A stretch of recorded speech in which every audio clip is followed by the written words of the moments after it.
From Washington, D.C., this is Middle East Focus. Hello, and welcome to Middle East Focus, a weekly podcast on regional affairs and U.S. policy, produced by the Middle East Institute in Washington, D.C. I'm Mahmoud, Senior Fellow at MEI and the Director of the Climate and Water Program. Climate financing is a critical component in addressing climate change. It serves as the financial backbone for initiatives aimed at reducing greenhouse gas emissions, enhancing climate resilience, and transitioning to sustainable energy sources. Climate financing is also an avenue for international collaboration and encourages private sector investment in climate solutions. Without adequate climate financing, the global community's ability to combat the climate crisis and meet the objectives outlined in the Paris Agreement would be severely compromised. But much of the global discussion on climate financing has focused on how to leverage and grow financial resources for a number of funds. While this is an important step towards deploying climate financing, we must also keep in mind that these financial mechanisms are intended to be directed at strategies and projects that address climate risks and implications. How these funds are used is just as important as how they are developed. My guest today to discuss this topic is Lucia Fuselli, who has 15 years of experience in the energy and sustainable infrastructure sectors. Lucia has acted as the energy sector lead at the Green Climate Fund Organization and served as a program officer for the Energy, Material, and Infrastructure Platform at the World Economic Forum. Additionally, Lucia was an investment officer for Africa and the Middle East at the French Development Agency, an energy specialist at the European Investment Bank, and a policy advisor on energy and climate for the European Union Parliament. Lucia is currently also a decarbonization expert for the European Union Commission and part of the community of experts of the World Energy Council. Welcome to the podcast, Lucia. Thank you so much for having me. Well, Lucia, let's dive right in. And to start off on this topic of climate financing, let me ask maybe the fundamental question for our listeners, which is, what are the sources and types of climate financing that exist, and how have they evolved over the years? In broader terms, climate finance is the flow of funds to all activities, programs, or projects intended to help address climate change for both mitigation and adaptation in all economic sectors anywhere in the world. Therefore, technically speaking, any commonly utilized source of finance, for example, loans, grants, guarantees, equity, and securities, could be classified as climate finance. It's not about the types, the financial products, but about the underpinning scope of financing. As for the sources of financing, these range from government direct funding to IFIs, international financial institutions, and dedicated international funds, to large-size private institutions and investors, all the way to philanthropies and even crowdfunding. Of course, the size of the tickets and project varies, but every stakeholder in the financial system could potentially play a role in climate financing. As of how climate finance has evolved, IFI's lending to environmentally friendly technologies and programs was there since the 1990s, but it's really with COP21 and the Paris Agreement that the world and financial institutions as a consequence formally define a global action plan to limit global warming above pre-industrial levels. That's really when climate finance kicked in. And in terms of climate financing, in recent years, we have observed a few trends developing. For example, the increased interest by the private sector, especially towards climate mitigation and specifically towards financing of renewable and clean energy technology. This is now a mature activity in most parts of the world. In parallel, a progressive increase in the attention of international financial institutions and international funds towards adaptation, an active research on business and financial mechanisms enabling public but also private investment in adaptation, and at the same time, a tendency to consider the adaptation dimension even within mitigation programs. We have witnessed the birth of funds dedicated to climate financing verticals, Green Climate Fund in premise, but also the Adaptation Fund and the more recent Loss and Damage Fund just last year. We also have witnessed the recent birth of international multi-stakeholder initiatives aimed at connecting and coordinating public and private sector finance for country level initiatives. For example, the Global Financial Alliance for Net Zero and its brainchild, the Just Energy Transition Partnership for countries' decarbonization. And we will see more and more of this going forward, that is the acknowledgement that climate finance needs a multi stakeholder approach. So, in your assessment, how can developed countries ensure the fulfillment of their commitment to providing climate finance to developing nations? What progress has been made so far? So in 2009, developed countries committed to jointly mobilize $100 billion annually in climate finance by 2020 to support developing countries in reducing emissions and adapting to climate change. This was rooted in the fact that developed nations are responsible for the majority of carbon emissions since industrialization began and generally have greater capacity to offer support.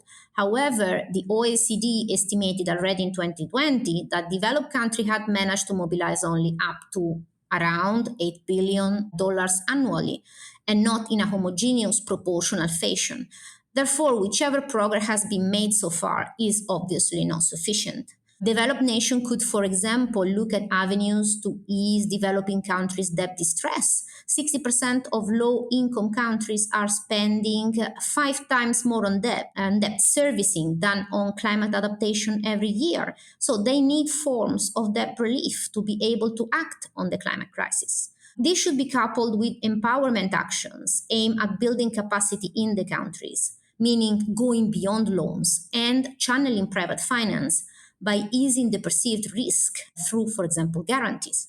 However, both official development assistance and climate finance flows have been slowing down in real terms. As well as reversing these trends, multilateral sources of financing must be scaled up. A second priority should be to consider innovative ways to deploy the IMF special drawing rights to maximize countries' climate and development impact while retaining their benefit as a conditionality free, debt free source of liquidity. This could be done, for example, by rechanneling these special drawing rights to multilateral development banks or by considering more ambitious approaches, such as new special drawing right asset classes with specific purposes, such as climate resilience. As for multilateral lenders and international lenders in general, these institutions provide indeed patient and counter-cyclical lending, but need to increase their risk appetite and their level of concessionality. Finally, developed countries can play a crucial role in mobilizing private finance toward climate goals.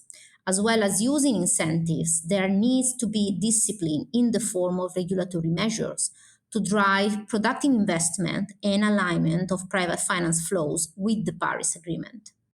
So, from your perspective of having the previous experience you gained in finance and investments, what role do international institutions like the Green Climate Fund play in facilitating climate financing? And what are the types of challenges do they face?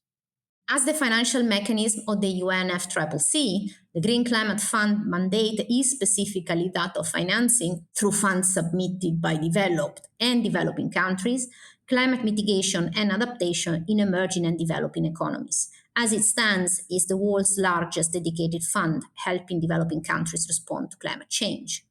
In so doing, the biggest challenge is the lack of readiness in the enabling context around the proposed project. This can be lack of an enabling policy framework, lack of capacity both institutionally and at the level of implementation. Let's not forget that in certain countries and for certain type of intervention, financing a project pretty much equates to creating an economic sector from scratch. Or it can be simply resistant to change. The second biggest challenge is lack of data. GCF projects need a robust climate relevance and an assessment of impacts to see the light of day. And this in turn requires specific studies to complement the often basic data available in developing and emerging economies. Finally, there is the challenge common to all international institutions of aligning national, regional, and local stakeholders towards the common endeavor, which in itself takes time. And here we are talking the complete range of stakeholders, from the UNFCCC national designated authority down to the final beneficiaries. That's why, when conceiving its program and project, the Green Climate Fund needs to act at all levels of the climate discourse in the specific country or region, not only financing sustainable infrastructure or nature-based solution, but also looking at the bigger picture. And this means promoting policy and institutional readiness, trying to develop the local financial sector through intermediated lending, looking at the entrepreneurial fabric in the countries and how it can be nudged to shift towards sustainable practices, or facilitating capacity building in parallel to reskill or upskill the workforce, or raising awareness and acceptance in the local population. So the Green Climate Fund and climate finance institutions in general aim to bring what is called catalytic change. Blended finance, either direct or intermediated, is the solution. The vision is to implement projects and programs at the same time empower the recipient countries to scale up the same activities autonomously going forward. Well, Lucia, how does climate finance allocation differ between mitigation and adaptation initiatives? What kind of considerations guide these allocations if they're different? Okay, so the mandate of the Green Climate Fund is to finance mitigation and adaptation in equal measure, and so far it has broadly managed to do so. In the wider climate finance space, climate mitigation is more mature and manages to polarize the majority of public and private investments, not only because of renewables, a relatively mature climate mitigation technology, but because most of the business and financing models in that space are the same as of classic infrastructure. Climate adaptation business and financing model are less, let's say, mature and mostly still limited to what is financed by the public sector. So much so that a few years ago, climate adaptation financing was only 25% of the total climate finance annually deployed, according to the World Resources Institute. Most adaptation interventions are focused on nature, for example, ocean, forest, coastal areas, and river basin, and on economic activities directly dependent on them. So, who pays for nature? Nature is a public good. That's why international financial institutions are doubling their efforts on climate adaptation. To reach parity with mitigation is crucial to enable an effective transition and the ability for the world to remain within the 2 degrees established by the Paris Agreement. As consideration guiding choices at project level, there needs to be first and foremost an attention to the country level of sensitivity to climate change and to its infrastructural and institutional readiness. Having done this, the guiding question should be, given this context, what synergies between mitigation and adaptation could be explored? And this should be done in a sort of cost-benefit type of reasoning, so as to select the optimal allocation of climate finance. So, for example, developing or enhancing the grid in a certain country could help renewable energy penetration, which is climate mitigation, but also could make the country more resilient to climate shocks like typhoons. And this is climate adaptation. So, do you mind sharing successful case studies of climate financing projects that have had a significant and positive impact on both mitigation and adaptation efforts? Of course. For example, the Green Climate Funds financed a 158 million low emissions and climate resilient agricultural risk sharing facility for Guatemala and Mexico. And this was a mix of equity, guarantees, grants, and concessional lending with the Inter American Development Bank to unlock access to finance for SMEs engaged in environmentally sustainable agricultural practices. So, climate resilient agriculture, as well as programs working at the nexus between energy, water, and food, are at the core of climate financing and at the core of what is called cross cutting climate financing, because they cater to both mitigation, when, for example, renewable energy is included, and adaptation, where sustainable agriculture and efficient management of water is involved. And we are going to see even more of these at the Nexus programs going forward, as they are highly synergic. As of 2017, GCF has also started financing results based payments to developing countries for keeping their forests throughout a certain period of time. For example, just decided to pay Brazil $96.5 million for keeping the Amazon forests. Another example is the Pacific Island Renewable Energy Investment Program. This is a smaller program. It's only 30 million US dollar grant-based initiative, and it's aimed at promoting renewable energy adoption in 7 small island developing states. The idea is to shift these countries away from diesel dependence towards clean energy. And this is mitigation, but also increases the resilience to fuel supply disruption caused by climate related events. So it contributes to the protection of these islands from an economic perspective and to the overall well being of this nation in the face of climate challenges. Now, we are really looking forward to deepen our action in West Asia and in the MENA region in general, as we so far have mostly acted through regional programs. At the moment, the GCF has in the pipeline direct projects with, for example, Morocco, Tunisia, Jordan, and Egypt.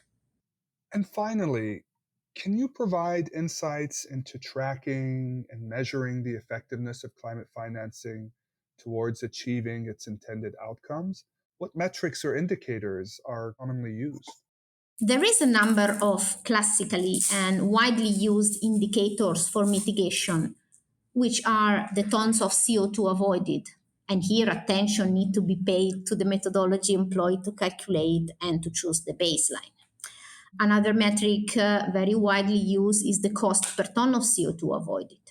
And the direct and indirect program beneficiaries, which could be further disaggregated by gender and by categories type, for example, isolating the impact on specific vulnerable categories. On top of that, and especially for what concerns adaptation, there are other indicators that can be utilized. For example, for energy, an indicator could be the capacity installed or the number of new electricity connections. In an adaptation program related to forestry, it could be hectares of land or forest under improvement, coverage scale of ecosystem protected and strengthened for an adaptation program, number of people reached for a capacity building component, or the number of SMEs or individuals supported in a program promoting, for instance, efficient agricultural practices. There is no silver bullet when it comes to indicators, although there is indeed literature on the matter. What is important is to establish what are the gaps that the climate finance project is trying to address, and after that, define a set of case by case basis metrics that is relevant, that has a robust rationale, and that is provided with effective means of measurement and verification, which could be surveys, direct measurements, or ex ante calculations with ex post verification of effectiveness. And that concludes this week's episode. Thank you all of our listeners for tuning in and to our production team for their work on this episode. For more information on topics like this, you can follow all of MEI's coverage of climate and water on our website at www.mei.edu. You can subscribe to Middle East Focus on Spotify, Apple Podcasts, and other podcast providers. And you can follow MEI on Twitter and YouTube and subscribe to our email newsletters for the latest analysis and information on upcoming events. I'm Mahmoud. We will see you all next week. This has been a presentation of the Middle East Institute. To support MEI's programs and podcasts, please donate at www.mei.edu. Thank you for your support.